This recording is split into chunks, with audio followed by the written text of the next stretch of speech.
No, ya estamos transmitiendo. Sí, Puedes fijarte si se cae. Estoy ensayando cómo va con el internet acá. me quedo ahí. Pues si se va a quedar aquí, Sí, me yo me podría quedo ahí, avisar. sí, no es-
¿Cómo ha estado la transmisión? me ha caído.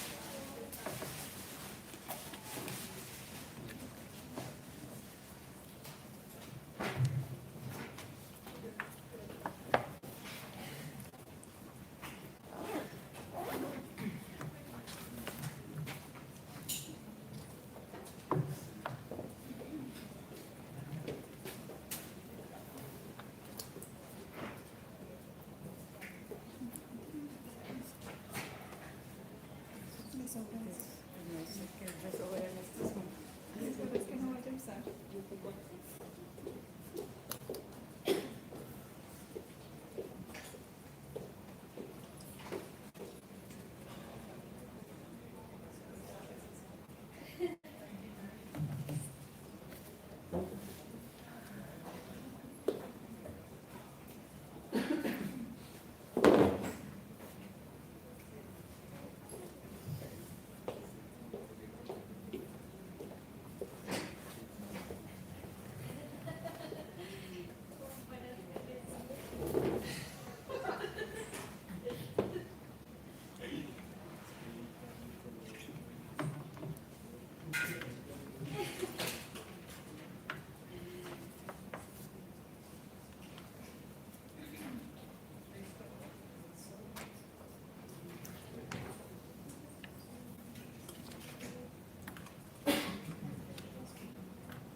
¿Cómo vamos a ubicar?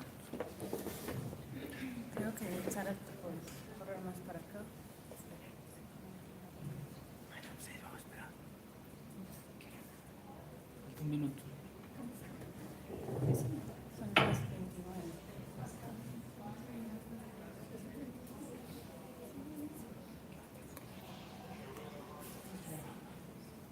Sara, no se salga de empujar.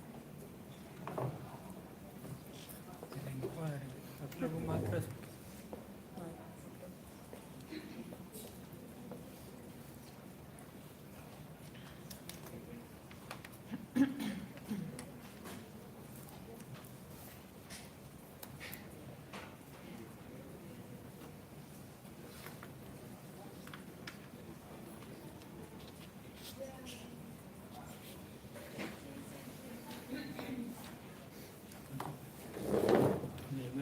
Bien.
Muy buenas tardes, bienvenidos y bienvenidas a este nuevo conversatorio de Pensar lo Humano.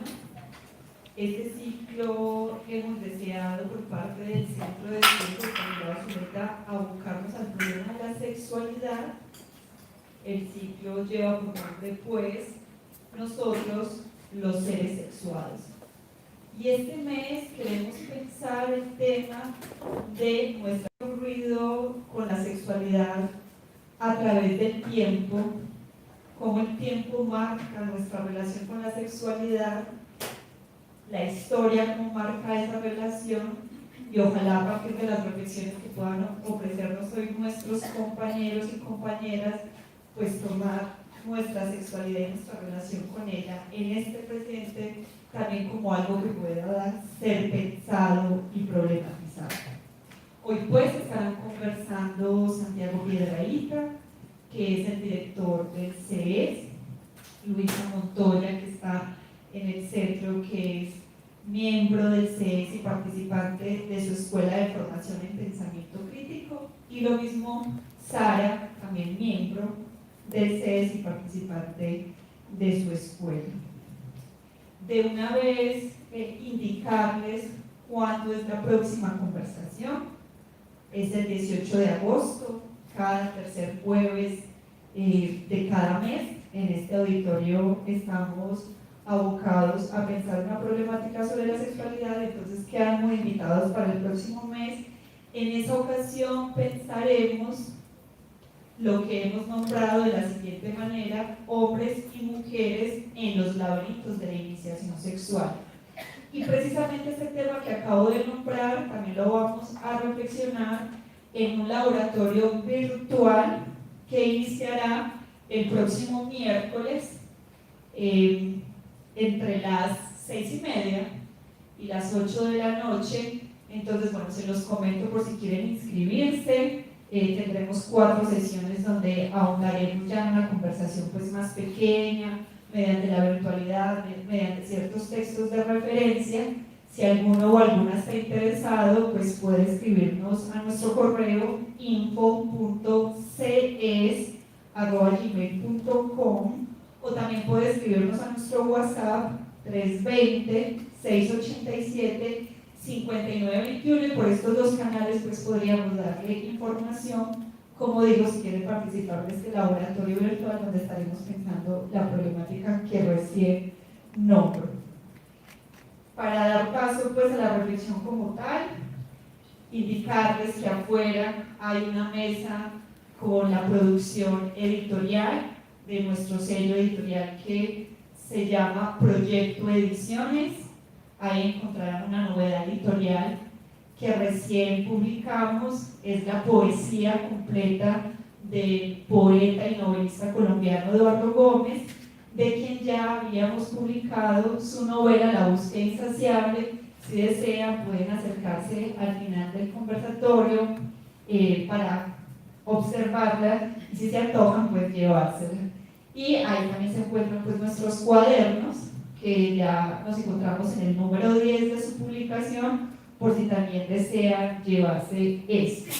Y finalmente, en este momento el CE se encuentra promoviendo una VAQUI, dada la necesidad pues, que nos encontramos de seguir fortaleciendo nuestra base afuera, toda la información sobre la VAQUI mediante el QR, y bueno, también se podrían llevar unas recompensas muy bellas si quieren hacer ese aporte pues al CES. Agradecerle a la piloto por acogernos nuevamente en este espacio, y a los compañeros y compañeras del CES que hacen posible que mes a mes este evento pueda llevarse a la ciudad. Que disfruten la conversación en la noche de hoy.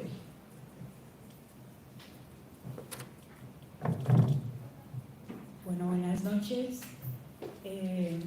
Sumarme pues como a los agradecimientos de Anita por la asistencia, y aprovecho también la introducción que ella nos estaba presentando. Me parece como importante, antes de iniciar la conversación, poner como el contexto general, recordar un poco que esta conversación está enmarcada en el ciclo de charlas de Pensar lo Humano, bajo el nombre de Nosotros los Seres Sexuados.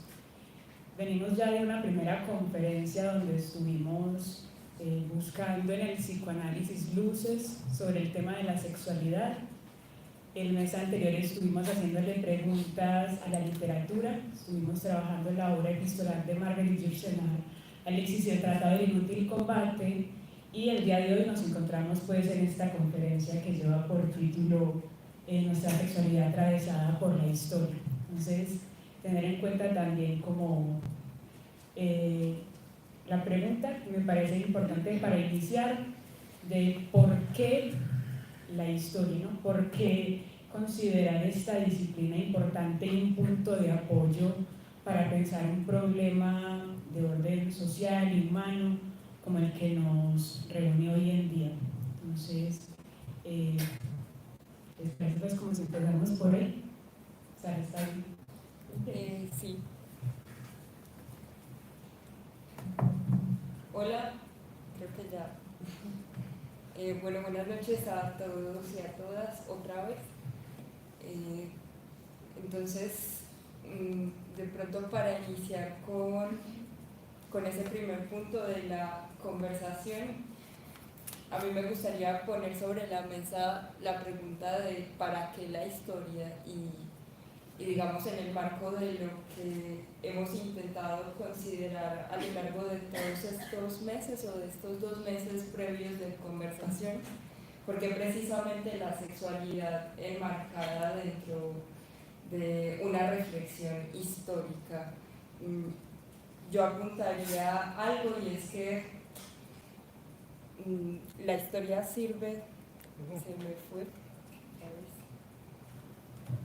hola, otra vez, la historia sirve para desfetichizar lo dado, ¿no?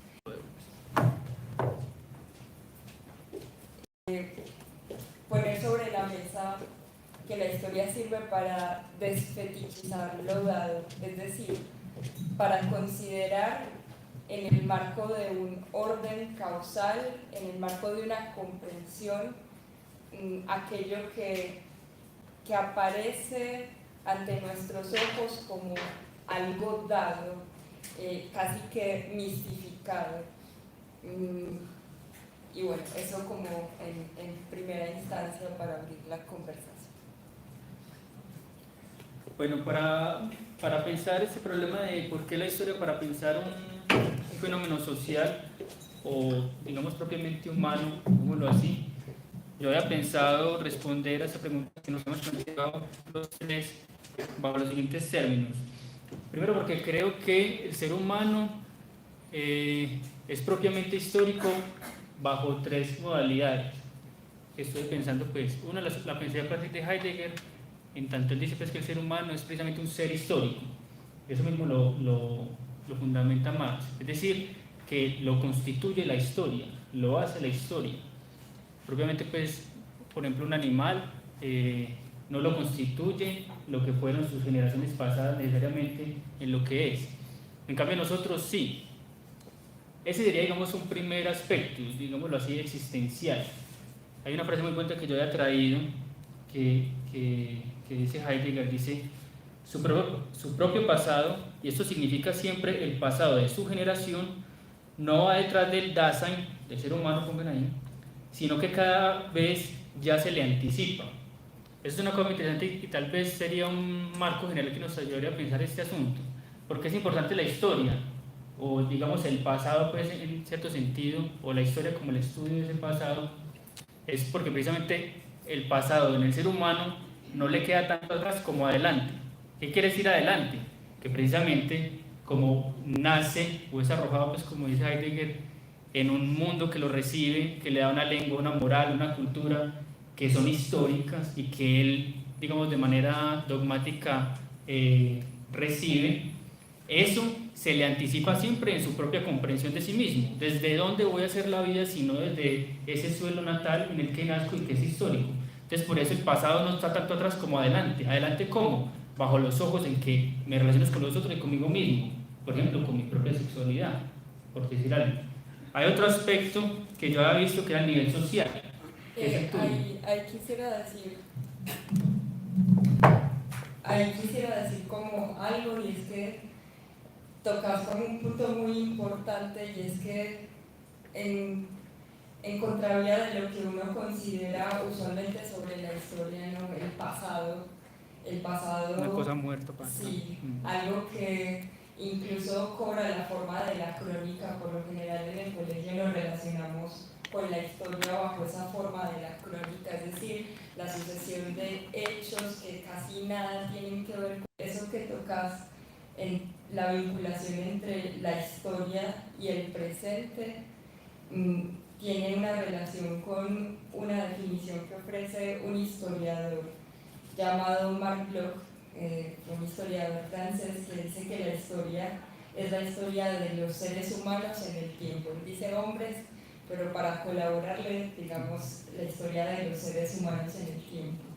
Y esa historia de los seres humanos en el tiempo implica eso que decía, la desfetichización de lo dado, pero la excavación en lo dado de unas causas, unas formas de construcción de eso, no tiene ningún sentido si uno concibe la historia como materia muerta.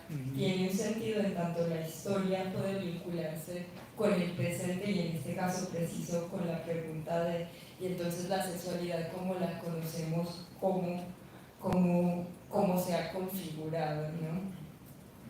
Y para mencionar el asunto de la historia como algo social,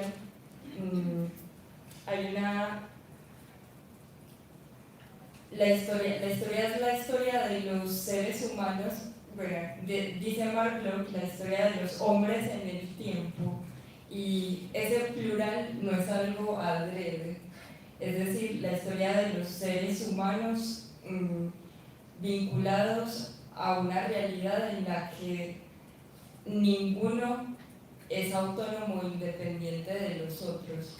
Y por tanto, ese carácter social dentro del cual se enmarca lo individual va a ser fundamental para considerar este aspecto que tú denominabas como social, que tiene que ver con la historia, pues valga la redundancia. Para terminar de redondear lo que yo traía quedado por ahí, es por lo que dice Sala, entonces estaba pensando para responder por qué la importancia de la historia para pensar un fenómeno social como la sexualidad, en tanto una parte de la sexualidad cae, digamos, dentro de lo simbólico, diría el psicoanálisis, o lo social, estamos viendo acá. Entonces les decía que yo iba al ser humano a ver cómo queda constituido, unas veces por su historia, o otras veces por lo que hizo su pasado. Entonces a nivel existencial es, porque el ser humano no solamente tiene un pasado como lo tiene una roca, pues que le ha pasado el tiempo por encima, sino que es su pasado. Es decir, con su pasado tiene una relación interna, no externa. Uno no se puede deshacer de su pasado, por más que muchas veces le pese a uno y no quisiera quitárselo encima. No, si usted se quita su pasado, se quita lo que es, en tanto te constituye. Eso es lo que yo quisiera decir pues, en primera instancia. A nivel social es porque también dice Sara, eso lo defiende Marx en toda su obra, pero especialmente en una que leímos, no sé si te acuerdas, Sara, que tiene un título muy largo, Introducción a la crítica general a la economía política, en donde defiende precisamente que la existencia de los seres humanos es una existencia social, es decir, que uno se individualiza siempre, por ejemplo, en una sociedad, en tanto por lo que yo les decía ahorita, uno no se da a sí mismo su lengua, su moral, su cultura, el orden de sus prácticas, de sus costumbres, y es en tanto uno no existe de suyo como con una moral inscrita en los genes, digamos que se desarrolle o algo así. Para saber de uno, tiene que saber de su sociedad, en tanto uno nace en ese suelo nutricio, pues, que es esa sociedad, y esa sociedad a su vez tiene un recorrido histórico que le dio sus formas, es decir, tampoco apareció de suyo una sociedad, por ejemplo, que se ordenara bajo la forma de la producción de mercancías a través del trabajo asalariado, por ejemplo, por alguna cosa. Eso no es eterno, pues, digámoslo así. Y el hecho de que yo haya nacido en una sociedad que es así y que me obliga, por ejemplo, a trabajar pues, cuando cumplo cierta edad, me determina también pues, como individuo. Que, por ejemplo, no sé, un griego libre, Platón, no tenía que pegar en las cosas. Y lo último, es pena, ya le suelto la palabra. Que también pensé que eso no lo pensamos cuando presentamos el evento, y no propiamente vamos a hablar de ese nivel histórico acá, pero yo creo que es importante mencionarlo, y es, si aún no vamos a decir que la sexualidad es histórica, por algo que vamos a decir más adelante, pues por el hecho de que está hecha como fenómeno bajo una forma que permite que se historice, y vamos a ver esa historia más bien es en una historia de las sociedades, por ejemplo. Si hablamos ya de la sexualidad es particular, por ejemplo la mía, es importante resaltar de todas maneras, aunque no lo vamos a mencionar aquí, que a mí solamente esa sexualidad mía no solamente queda constituida por la historia de Occidente, pues, y que llegó hasta nosotros, no sé, hasta la forma de la colonia, etcétera, sino la historia personal mía. Es decir, que mi sexualidad también tiene que ver con mi historia particular, que si mi hermano y yo somos colombianos, hablamos español, recibimos la moral, nos crió mi mamá y mi papá, escuela pública, lo que ustedes quieran, sin embargo hay unas historias particulares, porque, pues no sé, mi hermano, no sé, dio un beso con Natalie en tal fecha, que fue una novia pues, que yo tuve, etc. O no, ¿sí me entienden? No asistió a una fiesta que yo sí asistí, donde conocí a una muchacha o lo que sea. Es decir, los hechos particulares que uno podía llegar a seguir en su propia vida y que también van personalizando pues, o subjetivando esa sexualidad que sin embargo nos acoge a todos, digamos, en una misma época, pero también permite particularizarla. Es decir, que la historia también uno podría verla como la historia personal. Yo creo que eso lo aporta el psicoanálisis pues, y la novelística del 20. Sí, muchas gracias a los dos. Me parece muy interesante lo que están diciendo, y es como que muchas veces se piensa la historia como un bloque lleno de seres humanos, cabe otra búsqueda que no tiene nada que ver con fines meramente reproductivos.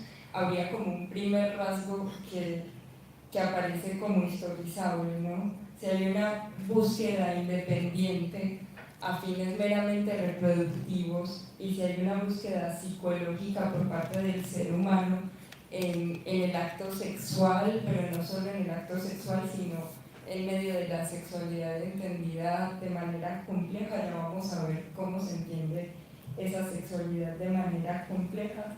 Uno podría pensar entonces cuáles son las formas en que se modela eso, que no es propiamente y estrictamente esa función reproductiva común entre los seres humanos y otros seres vivos. Yo quería agregar algo ahí con el término que había utilizado ahorita Sara de fetichización. Pues, yo lo entiendo así. También con Marx, en ese texto pues, que le recomiendo, que su letra tiene unos comentarios muy buenos, él pensaba formas en las que lo que es propiamente histórico puede aparecer como natural o ahistórico, pues si quiere lo llamamos. Entonces hay varias formas. Uno es lo que él llama la proyección al origen. ¿A qué refiere eso? A que aunque nosotros seamos, como ya dijimos, pues, sujetos históricos o existencialmente nos constituye el pasado, no necesariamente uno tiene una conciencia de ello. Y lo que uno es, lo que uno piensa y las concepciones que tiene sobre algún tema se le pueden aparecer precisamente como eternas, bajo el mecanismo pues, que dice Marx de proyectar al origen la cosa. Entonces Marx está denunciando eso con la economía política de su época, en tanto, por ejemplo, ven en el trabajo asalariado, que es una forma muy específica de organización del trabajo pues de la producción especialmente y la distribución, la ven como eterna. ¿Por qué? Porque la proyectan hacia... Uno podría coger las categorías de heterosexual y homosexual y irse con ellas a Grecia y ver que los griegos se acostaban entre hombres.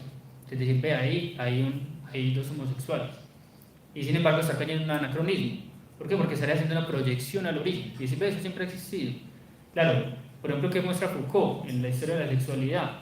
Pero también pues, Pascal Quignard en un texto muy bello que se llama El sexo y el espanto. Es que esas categorías homosexual y heterosexual, por ejemplo, aparecen en el 19 apenas. Propiamente el discurso heterosexual, por ejemplo, aparecen en el 19 apenas. Propiamente el discurso de la psiquiatría de esa época. Y los griegos no se asumían así, porque no tenían esas categorías ni siquiera. Se asumían simplemente, por ejemplo, como masculinos o femeninos. Se asumían simplemente, por ejemplo, como masculinos o femeninos. Es decir, no se asumían en su sexualidad en relación con el objeto, como nosotros propiamente lo hacemos bajo la denominación de orientación sexual. Entonces, claro, esa es otra forma de entender la sexualidad ahistórica, es decir, proyectando nuestras propias categorías diciendo que eso siempre ha existido. Y mire que no hay sino una forma de establecer una relación con la sexualidad, estando preocupados a toda hora a ver si uno es homosexual o heterosexual, que es una cosa que es muy de nuestra época, por poner un ejemplo, pero bueno, hay otros. pero vale, ahorita lo digo. Sí, te adelantaste un poquito, pero me queda perfecto como para ir hilando. Partir pues, de lo que nos estaba contando Sara ahorita, como de que el ser humano no emplea su sexualidad únicamente para la reproducción, creo que eso ya es un elemento que complejiza bastante la situación, si no estaríamos aquí haciendo una historia de la reproducción y no sé si sería tan para problematizarla. Sí, claro. Entonces, me gustaría entonces que miráramos como esos dos frentes, ¿no? Como qué hay de la sexualidad que podemos considerar como algo constituyente del ser humano y que eso sí va a ser de alguna forma como transhistórico, pues como algo propio, pues como que tengamos un cuerpo, por ejemplo, y ya poder introducir como lo que estabas diciendo de que entonces cuáles empiezan a ser estos discursos que sí nos empiezan a modelar de acuerdo a cada época. Ahí entonces habría que pensar si la sexualidad es un objeto histórico, lo vamos a determinar objeto según la historia de las mentalidades, la historia materialista, el materialismo histórico, etcétera, etcétera, la historia de las ideas. Si bien la historia tiene como toda esta gama de caminos posibles por vía de los cuales es posible considerar un objeto determinado, otro tanto nosotros tenemos con respecto a la sexualidad. La sexualidad se puede considerar desde la historia, desde el materialismo histórico, que tiene unas consideraciones muy precisas en torno a la sexualidad, pero también desde el psicoanálisis. Entonces cada uno de estos caminos como que se enruta dentro de la pregunta que tú nos hacías, que es inmutable dentro de la forma de análisis del psicoanálisis, por ejemplo, en torno a la sexualidad, o que es variable con respecto a la historia de las ideas sobre la sexualidad. Y para como apuntarle al camino de la historia de las ideas, que era un poco el camino que Santi ya había abierto en su anterior intervención, diría que con la historia de las ideas por parte de Michel Foucault, la sexualidad se empieza a comprender a partir de los discursos en torno al sexo y los discursos que se producen en una determinada época en función de unas formas de poder, de unos dispositivos de saber, ya vamos a ver con más precisión qué es eso, pero que modelan una experiencia que la llama Foucault de esa manera, como la sexualidad, una experiencia que nos va a decir Foucault que solo existe a partir del siglo XIX, cosa que incluso pues se vincula aquello de la fetichización, ¿no? Uno escucha la palabra sexualidad y piensa que existió toda la vida, ¿no?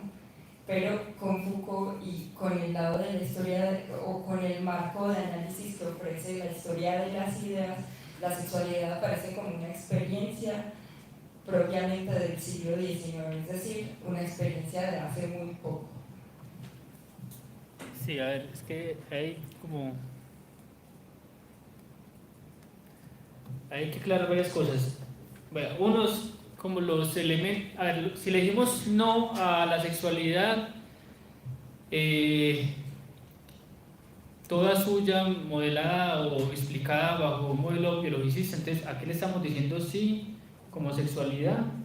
Para que entonces sí podamos verla en el río de la historia, pues por decirlo así. Entonces le estamos diciendo sí a un fenómeno propiamente humano, diría yo pues, en tanto yo no considero pues que en los animales existe ese del erotismo, del no hay relación sexual, de que los griegos tienen una sexualidad y nosotros otra, pues me parece muy propiamente humano, no lo veo realmente pues en los animales. Entonces bueno, continúo. Ese fenómeno estaría en su constitución modelado pues por ejemplo desde Foucault por unos discursos unas formas de poder y algo que llama ya al final de la obra unas formas de subjetividad. El problema con Foucault es que toda la sexualidad queda ahí. Entonces, por ejemplo, puede aparecer ella en un momento dado y no haber, digamos, como un elemento transhistórico formal que sea el que se llene de contenidos, con discursos, formas de poder y formas de subjetividad, sino que, digamos, forma y contenido en él vendrían juntos y el fenómeno aparecería de suyo, simplemente pues modelado por esos tres órdenes. Ya Sara, bueno, creo que fue Luisa, también sumó a la sexualidad humana, pues que también está condicionada por un cuerpo pues orgánicamente humano. Y lo que pasa es que ya no se mete pues, cuando uno junta Foucault con el psicoanálisis en red, pero el psicoanálisis aportaría una dimensión que no es propiamente histórica, sino que habla pues, de un sujeto, del inconsciente, un sujeto sexual, que por ejemplo, siempre por la entrada del lenguaje y por el orden pulsional, estaría arrojado al placer, a la búsqueda de satisfacción, al orden pulsional, etc. En un desarreglo, por ejemplo, entre pulsión y objeto. Es decir, no viene inscrito en ninguna parte pues, digamos, del organismo un objeto tal que cumple las condiciones de ser el que le falta a uno para la pulsión y lo satisfaga. ¿Por qué esa diferencia es importante hacerla? Porque en el siglo XIX precisamente sí había un objeto para un instinto. Si uno define la sexualidad como un instinto natural o como una función pues propiamente digamos biológica, entonces esa función tiene un fin natural también, que sería entonces la reproducción, y tiene que tener también un objeto inscrito naturalmente, es decir, el sexo opuesto, porque es con el único que se reproduce, quien encontró y que lo detuvo a uno pues para siempre. Por eso uno más bien hace historia de simulacros de objetos, porque nunca hay uno que esté inscrito previamente, y eso también permite, por ejemplo, decir que si mi objeto es otro hombre, eso no es ningún desarreglo anormal, sino un desarreglo del humano, porque el humano ya no es desarreglado. Ese desarreglo que hay entre pulsión y objeto es lo que permite la diversidad, porque uno se la apaña a ver cómo se arregla con eso. Entonces, como decía Sara, si uno se va pues como por este lado de Foucault, encuentra esos tres órdenes: el discursivo, las formas de poder, las formas de subjetividad. No sé si querés decir algo, yo diría algo del discursivo, pues porque me parece importante. ¿Por qué es importante los discursos que se dan en torno a la sexualidad? Pues por ejemplo, la religión ha discursado sobre la sexualidad. El siglo XIX discursó sobre ella a través de la medicalización de la misma, pues la psiquiatría. Pero los griegos tenían, digamos, también sus discursos sobre ella, los romanos, etc. Y nosotros mismos, pues por ejemplo, no sé, lo que hacen los movimientos LGBTI, además pues, de una lucha social, es también discursivamente proponer, digamos, otra definición de sexualidad. ¿Por qué es importante? Porque definen el fenómeno. El fenómeno que en última instancia es subjetivo, y dependiendo de cómo se defina, entra uno en relación con él. Es decir, es muy diferente si yo me relaciono con mi sexualidad como un objeto que es la consecuencia de la caída del paraíso y el castigo divino, que entonces no puedo sino encontrarla en él bajo una forma de sospecha, los caminos de la insidia del demonio. O si me relaciono con él como algo que puede entrar bajo el régimen de lo patológico, y en tanto si no me acojo, por ejemplo, a un régimen heteronormal. Entonces por eso es muy importante los discursos, porque al definir el objeto, digamos la sustancia ética que dice Foucault, también hacen que el sujeto se defina con algo que se relaciona con algo que le definieron pues desde afuera. Yo quisiera hacer como un comentario, una nota al pie, como una precisión en cuanto a la conversación, pero también una nota al pie. A nosotros nos interesa presentar a partir de aquí como esa visión de la sexualidad entendida como una de las ideas y de las ciencias, y que es la historia en donde se para propiamente Foucault. Pero el comentario al margen sería que hay una discusión que, por ejemplo, desde una perspectiva histórica es materialista, que es como, sí, desde el materialismo histórico representado por autores ante los cuales Foucault sostiene una polémica como Raimund Reiche, la sexualidad se entiende ya no necesariamente desde un orden discursivo, sino que se piensa en relación con las relaciones sociales de producción. Y por ejemplo, el materialismo histórico va a decir que los sistemas simbólicos y las acciones de las sociedades se producen antes del dominio de todo saber y de todo discurso.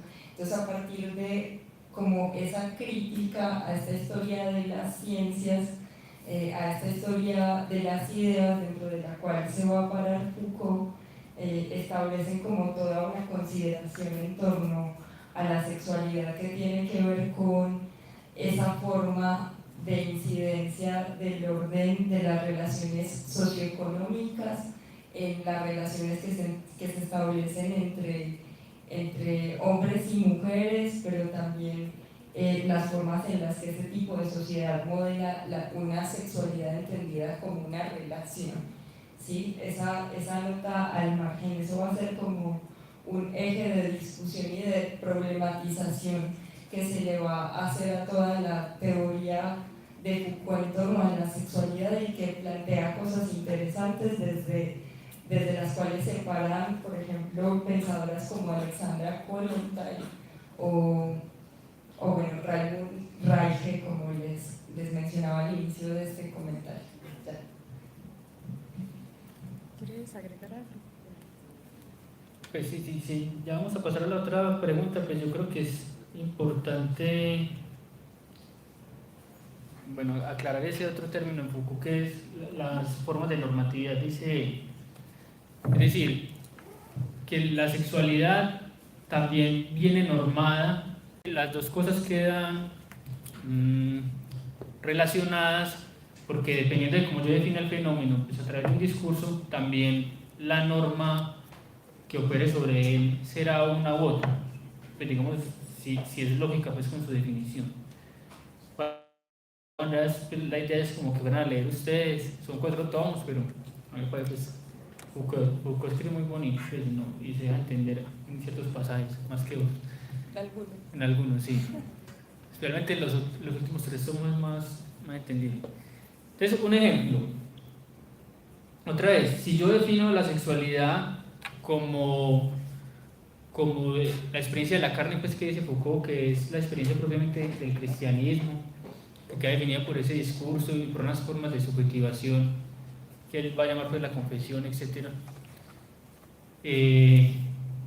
Si vemos en eso por ejemplo, qué es lo permitido y lo prohibido del mismo, entonces, por ejemplo, se atiende, pues dice mucho Foucault, al fenómeno del deseo, en tanto el placer pues sexual en sí mismo tiene el sello de la caída, y cualquier deseo insidioso, de manera metafórica, digamos, el cristianismo sabía muy bien lo que después descubrió el psicoanálisis del sujeto dividido, de manera metafórica puede llegar, pues digamos, a las formas del placer.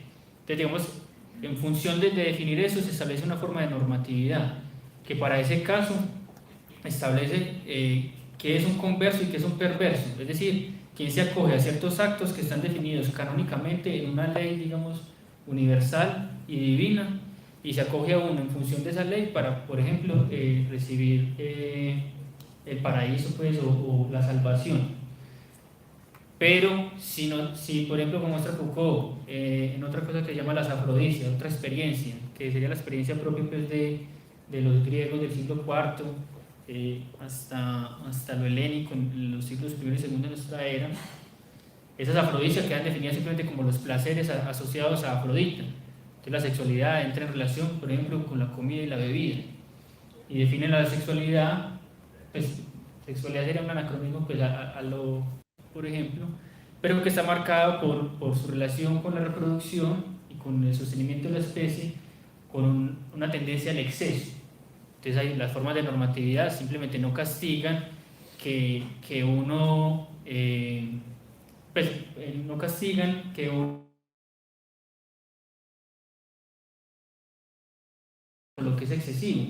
Entonces para ellos, por ejemplo, pues para los griegos del siglo IV, realmente pues lo que Foucault analiza son los filósofos, los médicos, es decir, gente que intenta ponerse carga, digamos, enzimas éticas que no tenían que recibir el común de la gente, pero era una ética para ellos viril y masculina. Entonces había una relación de poder con eso que también eran ellos y que era una necesidad sexual.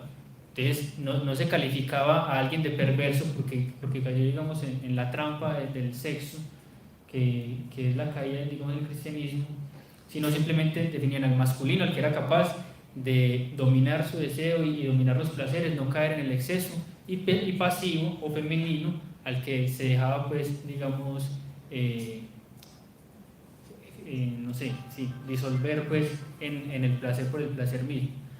Pero asimismo, lo que Foucault aporta es que hay una forma de normatividad que aparece, pues, propiamente ya en la modernidad y que él llama, pues, un biopoder, y es ya una normatividad no solamente que separa lo bueno de lo malo, por ejemplo en términos morales como el cristianismo, sino que se junta, digamos, por el lado de lo médico. Entonces esa norma es médica y aparece lo normal y lo patológico, es decir, aparecen las perversiones como creando, dice él, positivamente, pues porque para el poder es positivo, también a los perversos que realmente no existían antes. No es que antes, no sé, alguien no necesitara azotarse para sentir placer sexual, pero no quedaba catalogado como un perverso.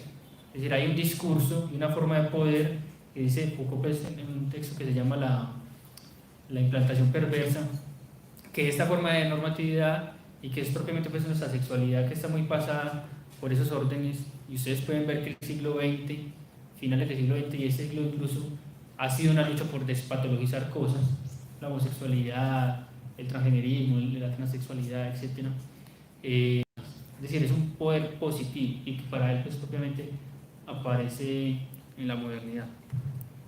Bueno, me parece muy interesante, pues, como lo que estás diciendo, porque, o sea, como para recapitular un poco, estamos entonces diciendo que realmente como que lo que se historiza en la sexualidad van a ser es como todo el conjunto de interpretaciones y representaciones, pues, morales que nos han modelado también, pues, como a lo largo de la historia, que es como lo que estás diciendo. Me parece súper interesante de cómo con Foucault empezamos a ver cómo la sexualidad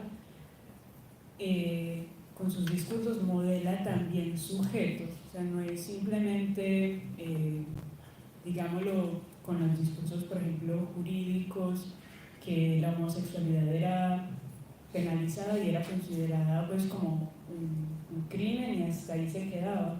Hoy en día, digamos que la homosexualidad se empieza a constituir como toda una personalidad, todo un personaje con un pasado, unas características, unos gustos. Eso, pues, no lo veíamos antes, que es un poco lo que nos mencionaba Sara, de esto empieza a ser lo que llama Foucault, es la experiencia de la sexualidad, que antes, pues, no la teníamos. No sé si podríamos de pronto... Un ejemplito ahí, por ejemplo, no sé, si yo soy muy femenino en mis expresiones, pues a punto, pues, de que me puse esas aretas, no me van a decir eso es muy femenino, sino que incluso me pueden decir, ves, es homosexual. Ese puente que hice ahí entre una expresión de mi personalidad y mi orientación sexual antes no se hacía, y propiamente, pues, en el mismo se empieza a hacer, digamos, pues, por lo que dice Davidson, que también le recomendamos este libro, que hay dos estilos de razonar. Él llamaba al uno biológico y al otro lo llama psiquiátrico. Entonces en el biológico existía propiamente el sexo, y el sexo reducía, pues, el sexo como lo genital, entiéndelo en ese punto, reducía todo el ámbito de la persona. En cambio, en el estilo de razonar psiquiátrico ya son formas de la expresión psicológica en donde uno puede indagar y encontrar cuál es la sexualidad del otro. Por ejemplo, solamente con ver que, como dice, pues, que botó el plumero o que fue muy femenino, entonces ya per se nota que tiene una orientación sexual, porque eso, que es propiamente, pues, como nosotros entendemos. Hay un caso de lo que se llamaba, pues, para su época, un hermafrodita, Herculín Barbie, que toda su vida se crió, pues, y la formaron como una mujer, ¿cierto? Era así. Entonces hubo momentos de la época de su historia en donde el discurso propiamente biologicista de la sexualidad, digámoslo así, que reducía todo al sexo, le hizo un estudio de sus órganos genitales y encontraron que, aunque tuvieran ambos, tenía más desarrollado el sexo, pues propiamente, digamos, varonil pues, o masculino que femenino. Entonces le dijeron, en realidad vos sos un hombre. Y lo hicieron, digamos, vivir como tal, y no se pudo sino suicidar. Entonces miren que en ese caso, que eso es anterior al 19, que aparece la psiquiatría, toda la personalidad queda reducida al sexo, a lo biológico, a lo anatómico. Cuando aparece propiamente la psiquiatría, aparecen estos fenómenos que yo estoy diciendo, no es una expresión de mi personalidad, de que yo hablo muy así como quiero, o que pongo aretas, pues lo que sea, ya de una vez reduce toda mi personalidad y listo. Entonces vos tenés que ser también orientación sexual o homosexual, por ejemplo. Yo quisiera decir algo y pues como abonar a lo que has dicho, como una precisión en torno al objeto de estudio de Foucault. A Foucault le interesa otra vez como comprender cómo se han configurado los discursos sobre el sexo a partir de unas técnicas de poder y de unos dispositivos de saber. Y esos discursos sobre el sexo, en torno al sexo, que luego se van a convertir en la experiencia de la sexualidad, pero que en otro tiempo anterior al siglo XIX van a ser la experiencia de la carne, propiamente, bueno, una experiencia característica de los discursos sobre el sexo que van a configurar una serie de experiencias. Se da en el marco de la comprensión de la historia como una historia que tiene un conjunto de momentos dentro de los cuales se constituye un determinado régimen de verdad. Entonces, por ejemplo, en la Edad Clásica, en la antigua Grecia, ese orden de verdad tenía que ver con una relación entre la actividad y la pasividad, dentro de la cual se enmarcaba la experiencia característica del sexo y los discursos sobre el mismo en la antigua Grecia. Pero digamos que para el caso de la Edad Media uno podría registrar ese régimen de verdad a partir del estatuto moral de bueno o malo, y en este caso de la modernidad a partir de la aparición de la psiquiatría. Ese régimen de verdad va a adquirir como unos contornos relativos a lo que es normal y lo que es anormal, ¿no?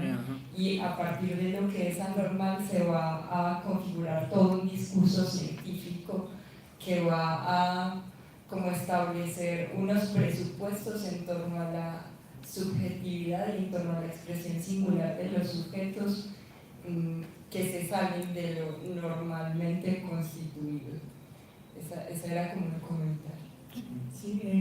Sí, me parece como importante también como para repasar también un poquito, como tener en cuenta esa precisión pues, que estás haciendo de recordar qué es lo que está haciendo Foucault. De pronto, sí, como tener eso como en cuenta que nos sirve como para enmarcar pues, las sexualidades de la historia. Recordar que estamos hablando como de tres experiencias, por así decirlo. Estamos hablando de la afrodisia, que esa sería pues la que se desarrolla pues en los antiguos griegos, donde, como decía Sara, el discurso de verdad está más en torno como a si es pasivo o si es activo, independiente pues del género de la persona.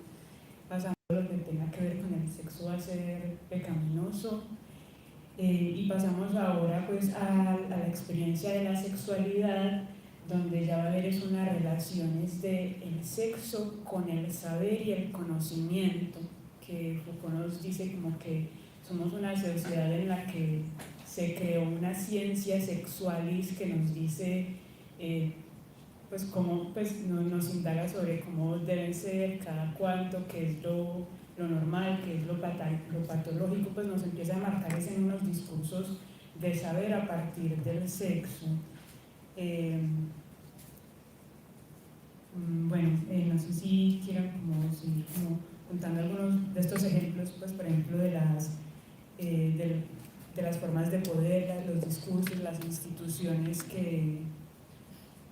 regían pues estas interpretaciones y cómo cada sujeto también se asumía dentro de esos discursos, que eso me parece también como muy interesante. Sí, a mí la parte realmente que más interesante me parece de ese recorrido que hace Foucault es la pregunta que uno puede hacerle al texto de en dónde quedan los sujetos, pues, o si quieren los individuos, con respecto a aquella historia que está pensando cosas que propiamente están, digamos, por encima de los sujetos, no sé. Es decir, uno puede, cuando hace esa historia, ver entonces qué pasó de un discurso propiamente moralizante, que tenía un canon bíblico, etcétera, a un discurso científico. Y se le escapa pues como el individuo, el sujeto.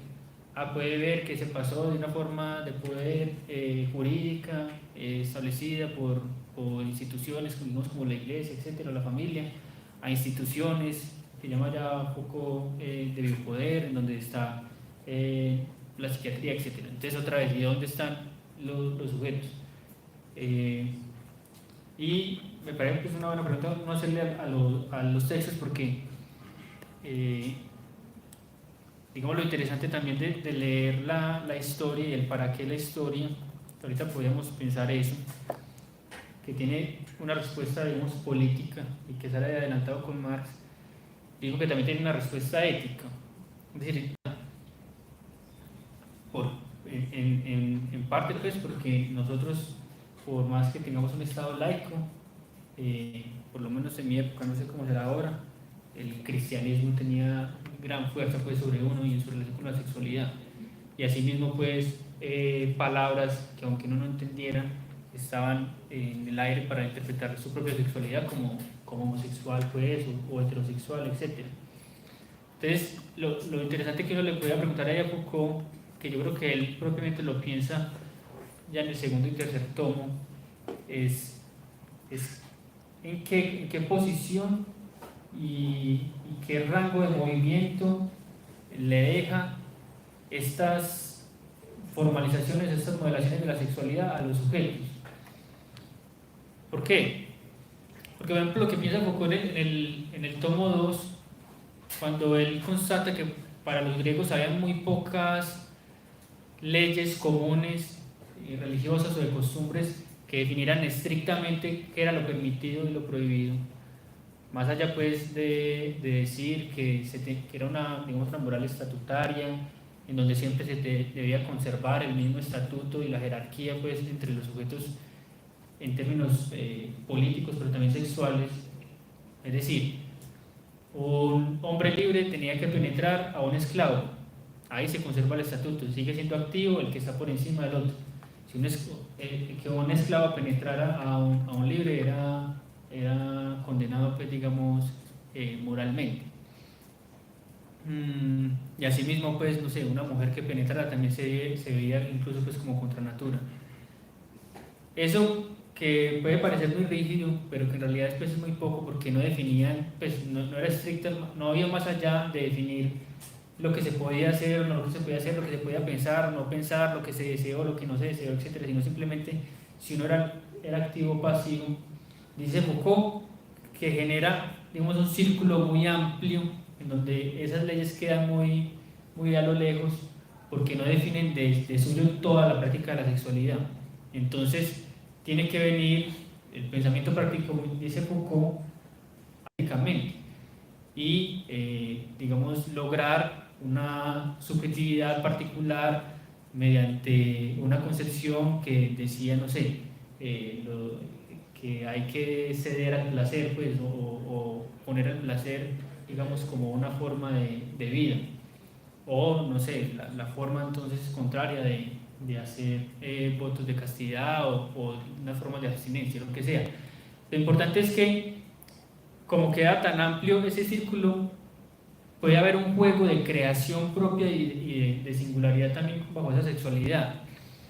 Pero yo no puedo dejar de pensar que qué lugar, por ejemplo, dejaba una experiencia como la de la carne, en donde sí había un canon muy estricto y que definía demasiados aspectos sobre la sexualidad, las formas, cuándo, dónde, con quién, qué se puede pensar, qué no, el placer por el placer mismo no se puede, entonces el erotismo no existe, el placer hay que resignarlo a la reproducción y tiene que ser dentro del matrimonio, etc.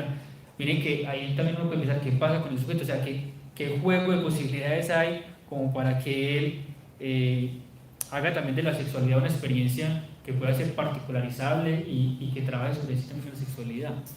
Y lo mismo podría pensar una sexualidad que ya no queda definida en términos morales, sino pues, medicalizables, en donde también uno no puede elegir una orientación sexual entre otras, sino solamente una pues, que sea, digamos, heteronormativa. Esa pregunta entonces, ¿por qué pasa con los sujetos en relación ética? Lo puede llevar también a uno responderse, pues, ¿para qué la historia en ese sentido?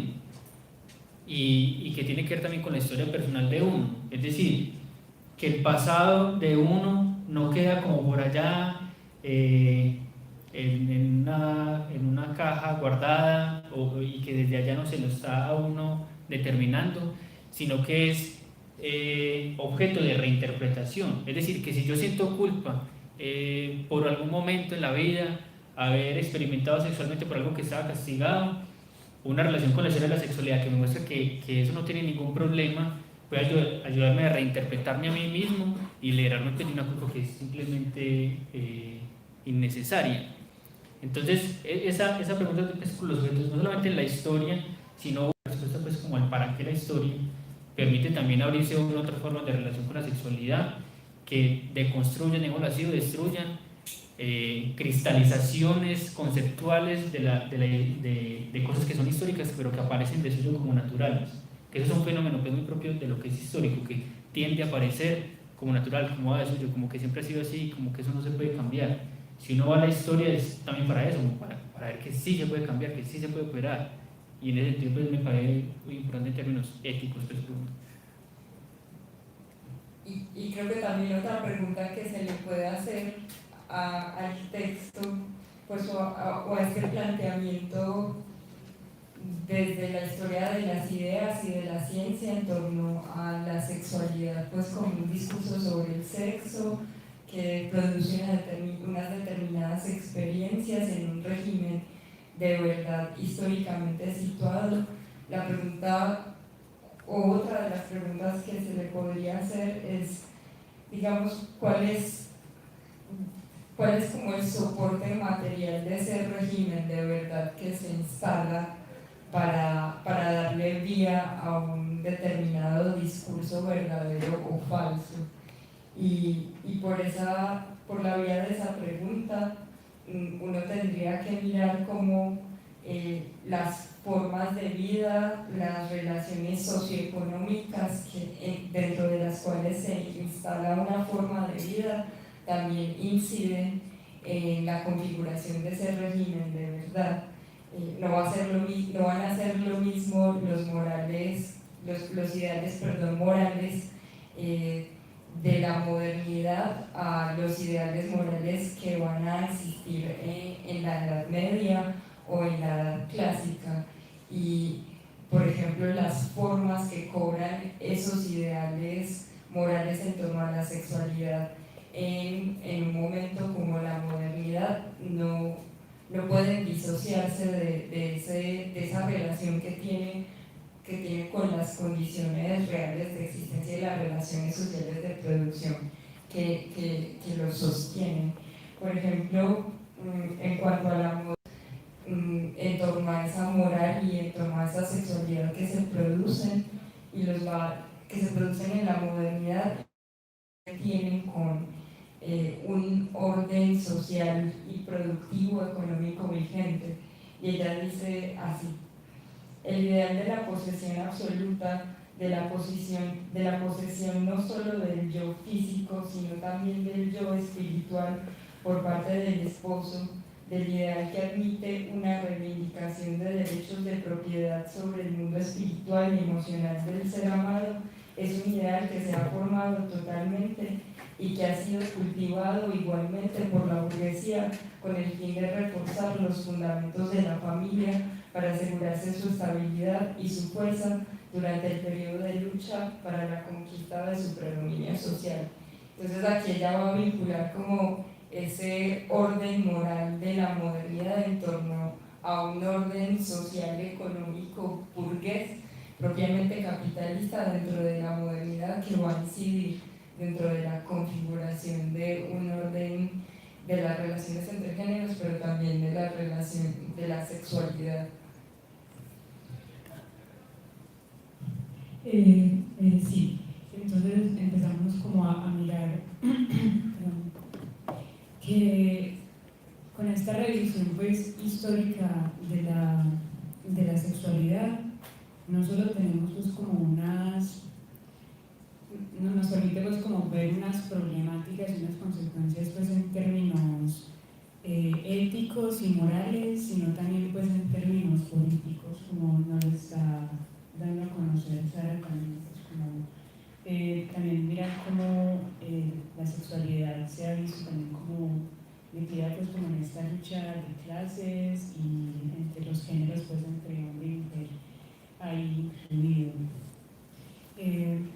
Quería pues como también de pronto como para ir redondeando que habláramos un poco esto, como de estas consecuencias éticas, cómo se puede pensar éticamente la sexualidad pues como con esta visión histórica que ya lo traía después a colación, usar otras formas de cuidado de sí mismos, que tenemos por ejemplo lo que era la austeridad de los estoicos, pero por ejemplo en la Edad Media vemos que hay un margen pues muy estrecho de esta relación ética que uno mismo puede tener con su sexualidad.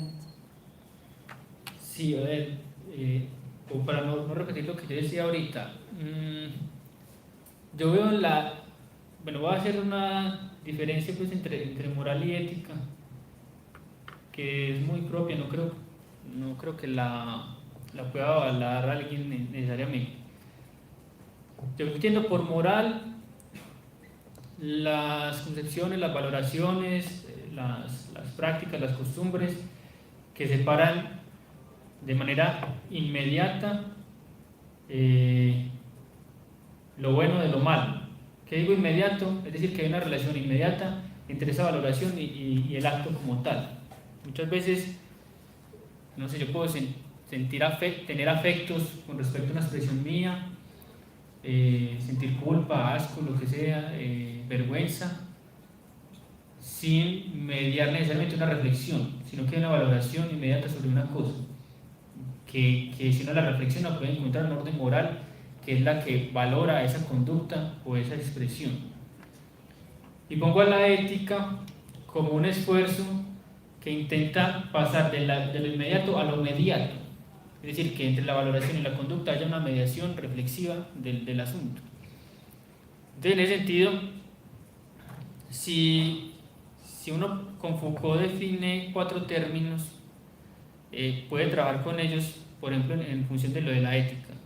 Entendiendo la ética sí, como un esfuerzo también de asumir una moral reflexiva y concienzudamente, pues digámoslo así, que por ejemplo se separe de una moral de la época y que sea la mía.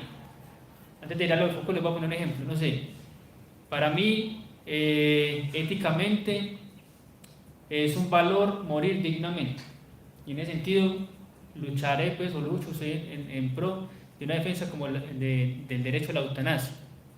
Eso es una moral particular.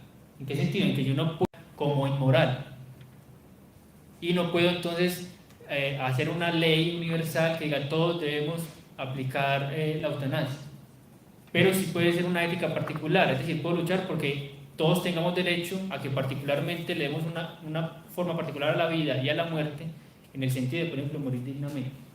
Yo veo la ética así, como una forma. A mí no me gusta la palabra estilización pues, en Foucault, pues, que cae, pero bueno, listo, digamos, estilizar la propia vida bajo valoraciones y concepciones que hayan sido pensadas y que permitan particularizarla en medio de una moral pues, que es más común. Entonces Foucault, por ejemplo, habla de 4 términos. Dice, sustancia ética. ¿Qué es la sustancia ética? La sustancia sobre la que va a recaer un trabajo ético. Entonces, afrodisia, carne, sexualidad, y en ese sentido, un esfuerzo ético sería entonces uno definir su sustancia ética. ¿Cuál va a ser su sustancia ética? Es decir, cómo va a entender yo la sexualidad. Y por ejemplo, pues el recurso en este sentido pues propio, pero también digamos en el de ir al psicoanálisis para intentar definir otra forma de la sustancia ética que no pase bajo esas modalidades, por ejemplo. Pero también habla de modos de sujeción, es decir, cuáles van a ser las razones por las cuales yo me voy a sujetar a eso. Yo me puedo sujetar a eso por tradición, por culpa, porque nací en una familia, es decir, lo que ustedes quieran, pues. O puedo sujetarme porque encuentro como un valor eso y quiero darme forma, digamos, de mi sexualidad y mi relación con ella o con la muerte misma, o bajo esa sustancia que definí. Define también trabajos sobre sí para que uno se parezca a eso. Entonces, los griegos practican, y los romanos pues también, en términos filosóficos, practicaban una cosa que él llama técnicas de sí, y que Pierre define como ejercicios espirituales, es decir, se ejercitaban en función de parecerse a eso, no solamente se quedan, digamos, como en el término de la teoría. Y definían también un telos, es decir, ¿a qué quiero llegar? Entonces los griegos querían llegar éticamente a ser dueños de sí. No sé, los cristianos también, entonces el telos que ellos tenían era el de llegar a ser un hombre que es capaz de renunciar a sí mismo pese a su sexualidad, etc.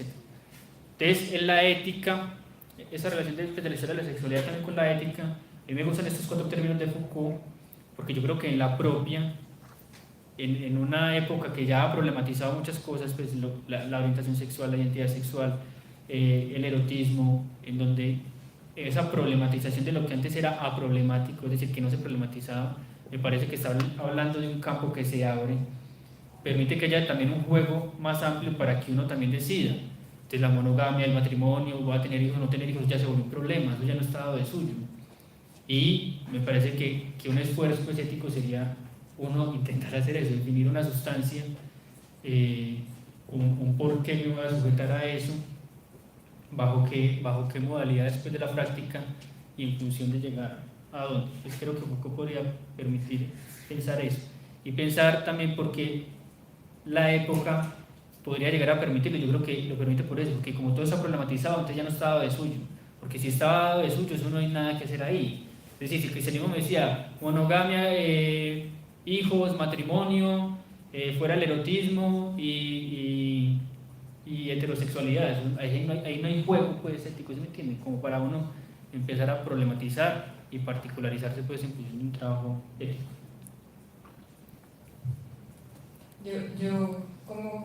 Yo presentaría una respuesta en función del para qué sirve pues la historia y un Pero poco, puede ser en términos políticos de una vez, ¿no? sí.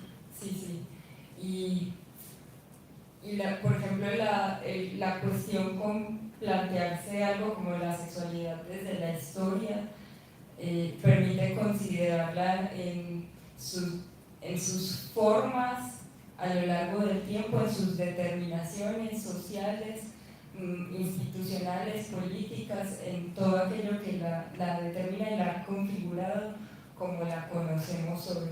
En ese sentido, darse a la tarea de pensar algo desde una perspectiva histórica implica el desarrollo de la realidad en la cual vive.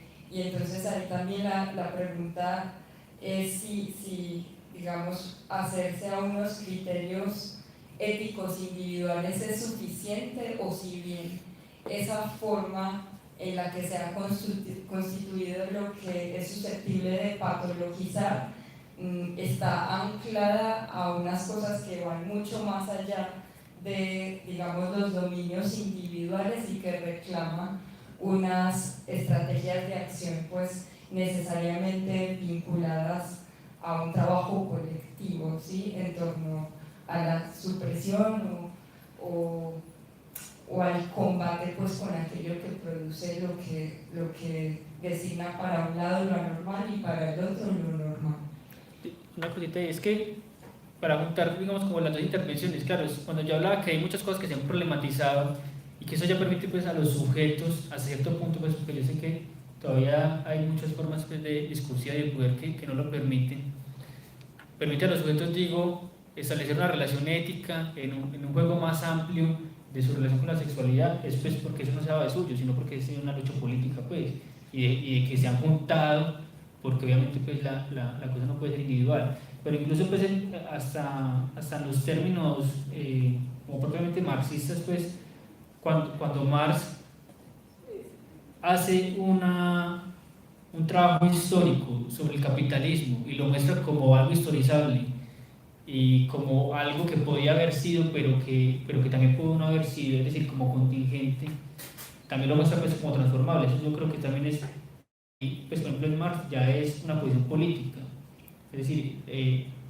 hacer el esfuerzo por mostrar que algo no es natural sino histórico, es digamos el primer gesto político, en tanto abre el camino para una lucha política para cambiarlo, porque es que uno no puede hacer una huelga contra, no sé, el hígado, no sé, o una forma natural pues, o la evolución, no sé, ¿me entienden? Uno hace una huelga contra una forma de explotación, ¿por qué? Porque es históricamente dada. Entonces, sí, claro, si la sexualidad fuera también natural, no puede uno juntarse como para cambiar discursos, formas de poder sobre ella, porque sería natural. Mencionar una frase de Marx, él dice, si la historia ha sido reducida, ha sido reducida bastante tiempo a la superstición. Nosotros convertimos la superstición en historia. La sexualidad se ha mitificado, se ha vinculado a una forma de organización que nos ha sido dada de suyo y que muchas veces cobra el aspecto de un fenómeno natural inescapable, ¿no? En cuanto a las formas en las que se organiza. Pero esa es la forma fetichizada en la que se nos ha heredado esa concepción que tenemos de sexualidad.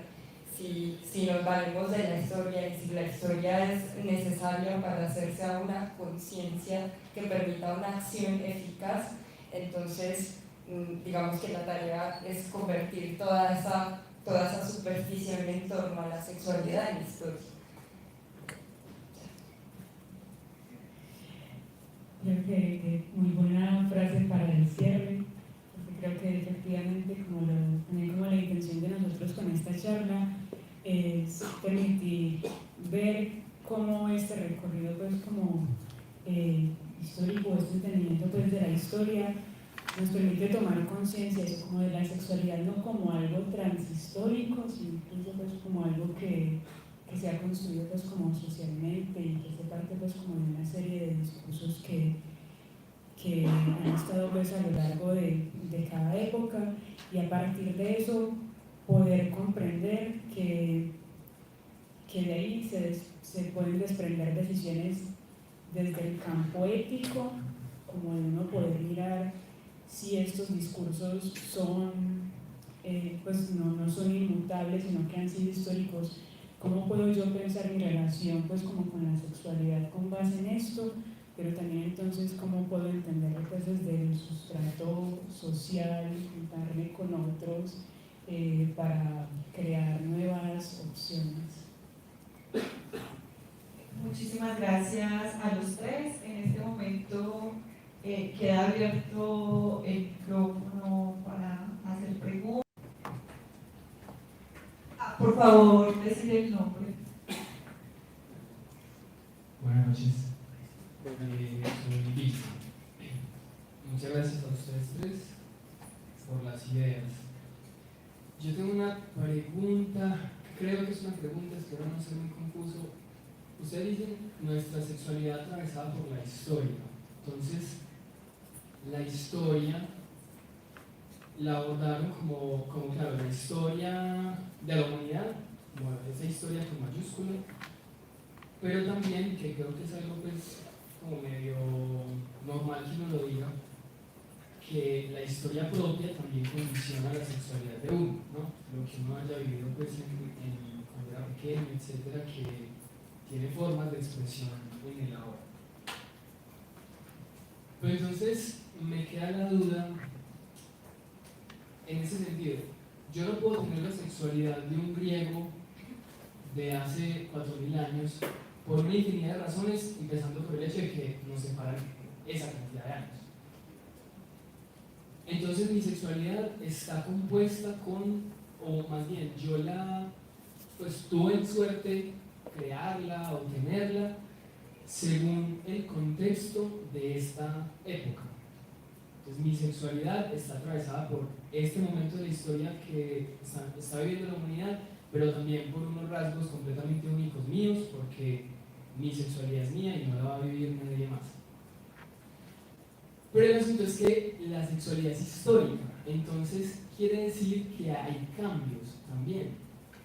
Y si bien la sexualidad o incluso la historia no es como una especie de bloque metafísico que se va moviendo y que entonces si en algún momento, voy a decir cualquier bobada, antes, por allá hace, no sé, 200 años, y lo mataron o se murió viejito o lo que sea, en este momento eso no sería como un tema que nos ponga a pensar o que nos ponga a reflexionar sobre lo que somos como materia sexual. Entonces, digamos que los seres humanos, lo que van haciendo los seres humanos en términos sexuales, como lo más pragmático, pues, lo que pone a moverse la carne, es lo que va haciendo como quiebres en esa sexualidad que está en la época. Entonces, hoy podemos ver expresiones sexuales increíblemente raras que a nosotros nos parecen, pues, pero salidas no se sabe de dónde. Pero si tú te mueves, no sé, 100 años atrás o 1000 años atrás, vas a encontrar lo mismo. Que para la sexualidad de esa época habían como unos seres por ahí cuya práctica sexual iba como rompiendo esas barreras, o bueno, uno diría también como de pronto no rompiendo, sino tirando más allá, como aumentando un poco esas barreras de lo que sería una, entre comillas, una sexualidad permitida. Entonces me llama la atención y la pregunta que quiero hacer es como, ¿cuál es el motor de la sexualidad en términos históricos? Pensaría yo que son esos seres que por alguna razón no solamente pautan su sexualidad como con los elementos que le da este contexto del hoy, sino que vaya usted a saber por qué pueden ir un poquitico más. Y entonces van rompiendo como todo lo que la moral o cualquier institución tenga concebida como la sexualidad permitida de hoy. ¿Sí me voy a entender? Con lo del final sí se entendió mal. Gracias. ¿Alguien más?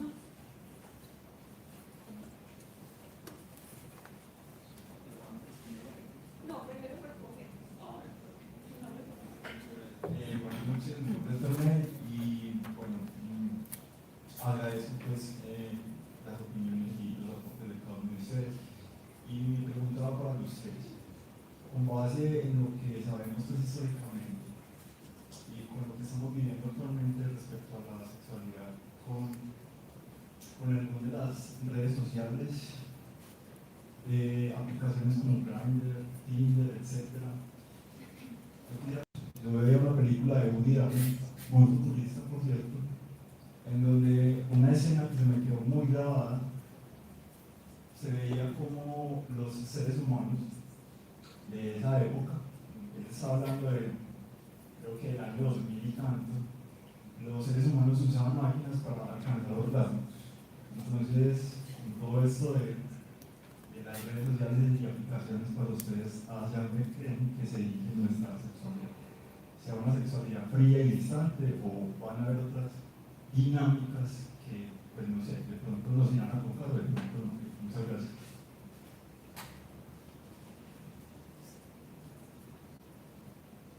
Buenas, yo soy Sebastián Godoy y bueno, mi pregunta es la siguiente. Teniendo en cuenta que actualmente las luchas sobre la diversidad sexual se hacen vinculándolas pues, con las izquierdas, aunque no en todos los casos se ve así, pues, pero por lo general se les suele vincular con las izquierdas porque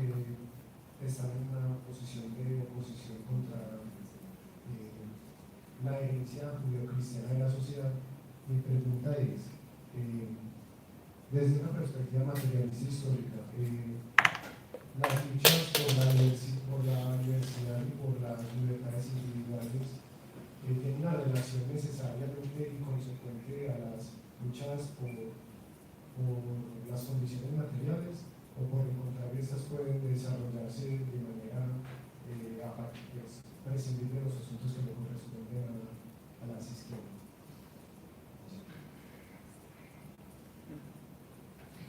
Yo quisiera hacer una pregunta. Pero tiene que ser más fácil que las otras porque Está muy difícil. ¿Qué pregunta? es preguntas las que están haciendo. Pero bueno, qué interesante. Pues porque si no se pueden resolver hoy, por lo menos dejan el camino abierto. Con respecto a eso que nos mencionaban, de que nos interpretamos en función de unos discursos de época, con la salvedad pues que hacía Sara, que no obstante es menester pensar la materialidad histórica que está a la base de cierta producción de discursos, pero tomando en cuenta pues las interpretaciones donde la transición de lo que se nombra pues por algunos discursos género, de un género a otro es una interpretación de época, y que cuando un niño o una niña expresan malestar con algo que considera les es asignado socialmente con respecto a su sexo, entonces ese malestar y ese desarreglo lo interpretan bajo, por ejemplo, la necesidad de hacer una transición. Pero entonces ese discurso es un discurso médico nuevamente, interviniendo los cuerpos de los seres humanos. Y bueno, también lo Esa es una pregunta. pienso como que, ¿qué consecuencias éticas y políticas podría tener esa forma de interpretar en la actualidad ese desacomodo? Que sé que es muy importante todo lo que está ocurriendo, pero también es importante como pensarlo en el presente.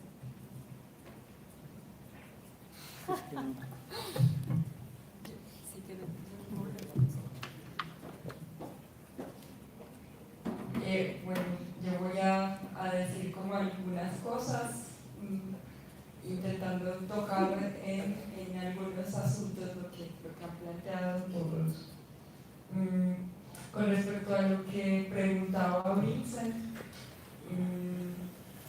como qué pauta la sexualidad en términos históricos y cómo se puede vincular lo subjetivo y con lo colectivo, y qué pasa con los sujetos que desbordan las pautas de una determinada época en torno a la sexualidad. Yo podría decir que digamos que el psicoanálisis permite observar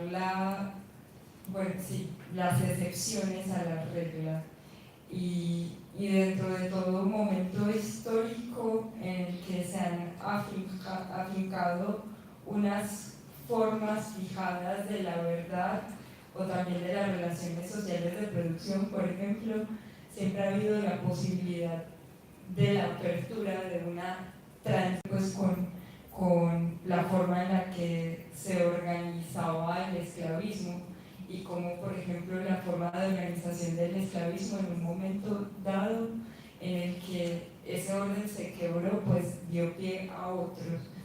Otro tanto uno podría pensar pues en la forma de organización de los discursos y como de los discursos en torno al sexo, como en algún momento ciertos personajes que transgredieron el orden, esos personajes los estudia incluso Foucault como una beta para que se introdujera otro orden discursivo y otra forma de ejercicio de la sexualidad. No recuerdo el nombre de este emperador griego. No, romano. Romano, no, que en medio de todo Augusto, que en medio de todo el mandato a la actividad pues en lo masculino se entrega la pasividad y la defiende. Bueno, Tiberio. Tiberio, el que viene después de Augusto. Bueno, hubo y bueno, dejo eso como con respecto a la pregunta de Vincent.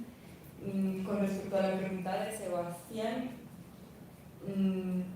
eso lo tocábamos hacia el final de la conversación, cómo lo individual en tanto se entiende vinculado estrechamente a un orden social, no es ajeno a lo colectivo. Entonces digamos que las peleas que pueda haber en torno a una moral heredada con respecto a la sexualidad en el plano del individual no se alejan de lo colectivo, en tanto ese plano moral pues se ha construido por fuera de la voluntad de ese sujeto, pero a su vez creo que a ese sujeto que lo interpela y que lo desacomoda a ese orden moral le corresponde pensar en el marco de qué ese y ya.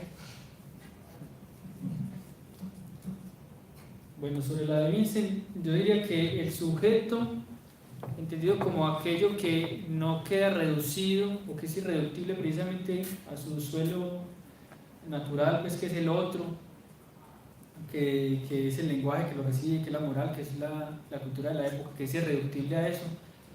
No creo que sea tanto el motor como la condición de posibilidad para que haya historia.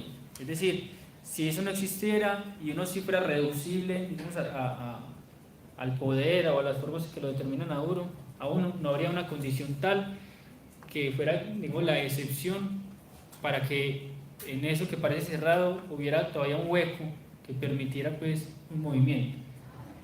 Pero no lo llamo motor porque eso es condición pues, simplemente, es decir, siempre han habido excepciones de la historia y no necesariamente se tienen que mover, no coinciden pues con otro movimiento que ayude al cambio, no sé, un movimiento en los discursos o un movimiento en el poder. Ejemplo que daba Sara. Pascal Quiñar define la sexualidad romana como estatutaria,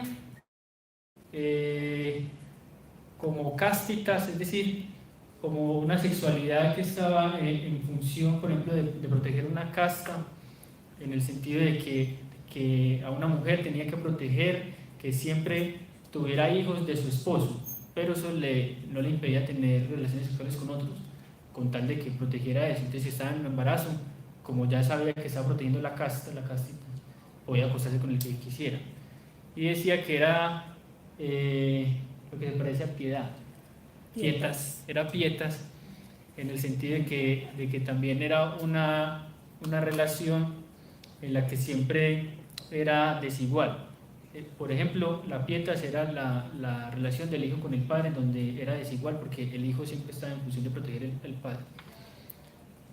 Entonces, esto que era estatutario, en donde siempre se tenía que mantener el estatus, por ejemplo, impedía en términos pues, cívicos que una matrona, una esposa pues, de otro libre, en el sentido de que perdía sus estatutos esa matrona porque solamente estaba casando para tener una castita.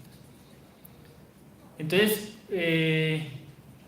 pues lo que explica Quiñar, para que miremos, pues, por ejemplo, cómo tiene relación la sexualidad, una cosa tan rara, pues, como que pasemos de una república romana a un imperio.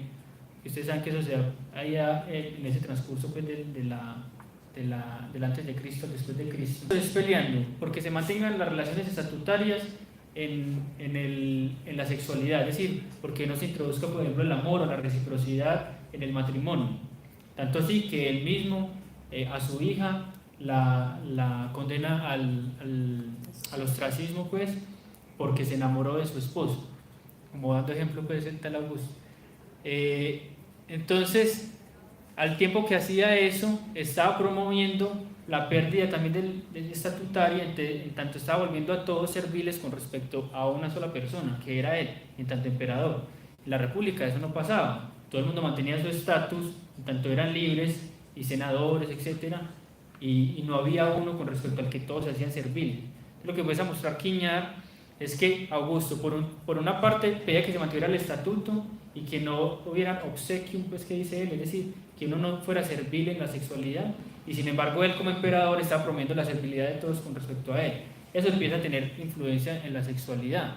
Ya aparece Ovidio diciendo, no, es que yo quiero una relación que sea donde no me pueda abrazar con mi esposa y que haya una reciprocidad en el amor. Y entonces Augusto, bueno, chao, porque es que eso tiene que ser estatutario.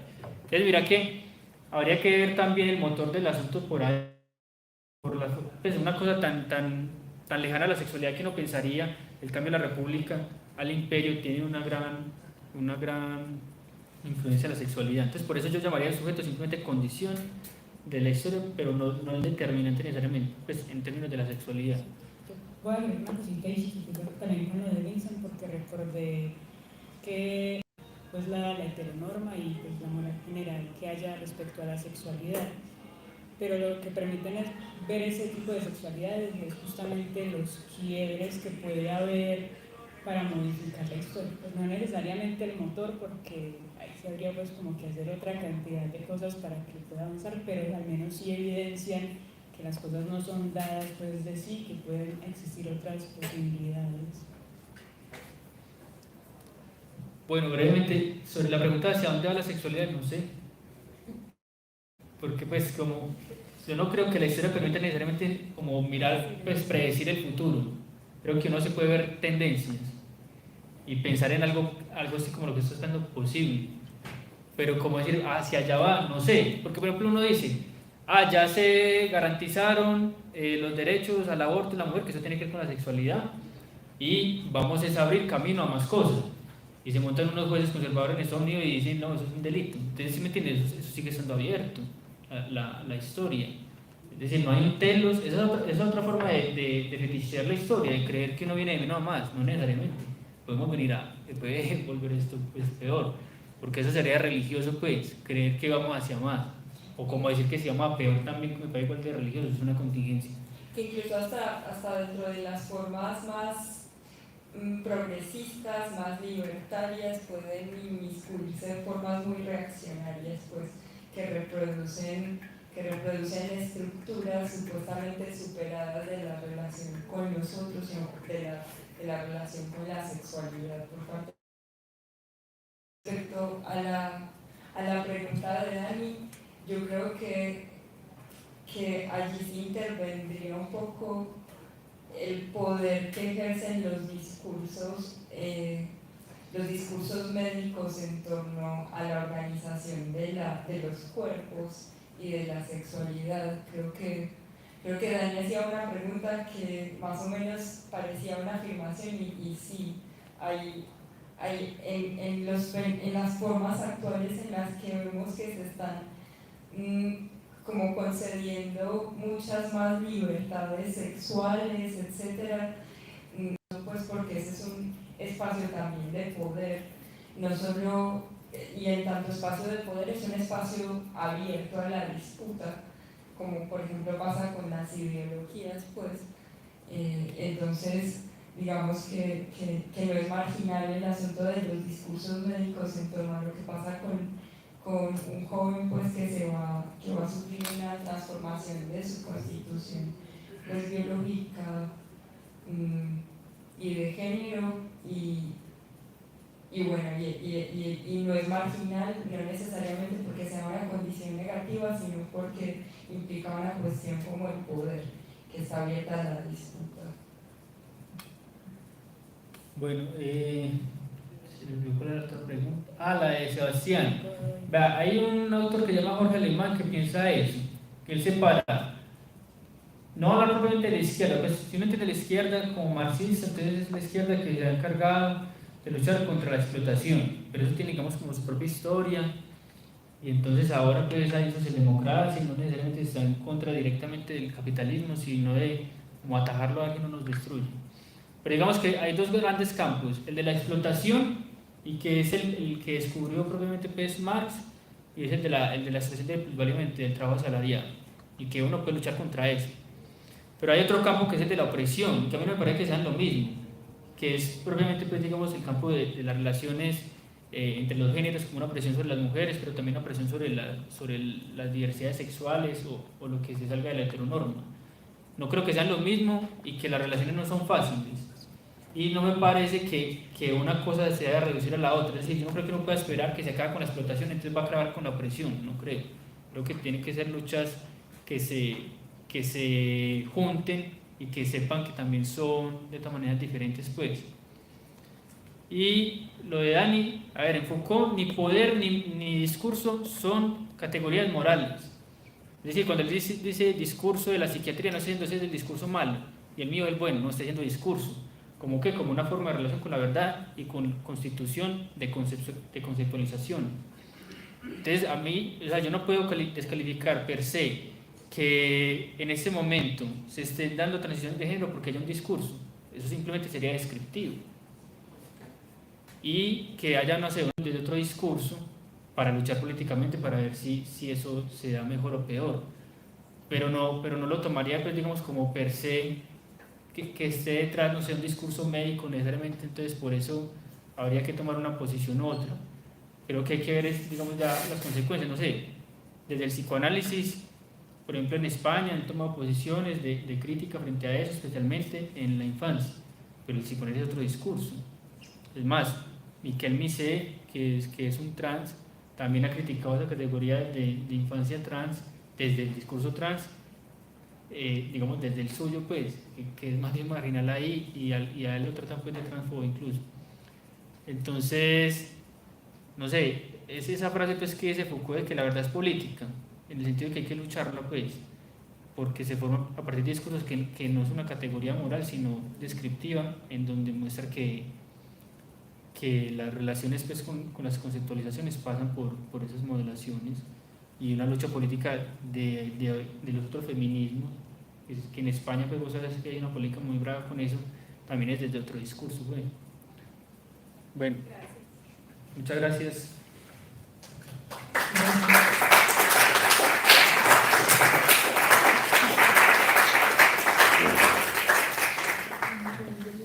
Gracias por quedarse hasta el final. Allá afuera están los cuadernos del Centro de Estudios Escandinavos en ETA por si no los conocen.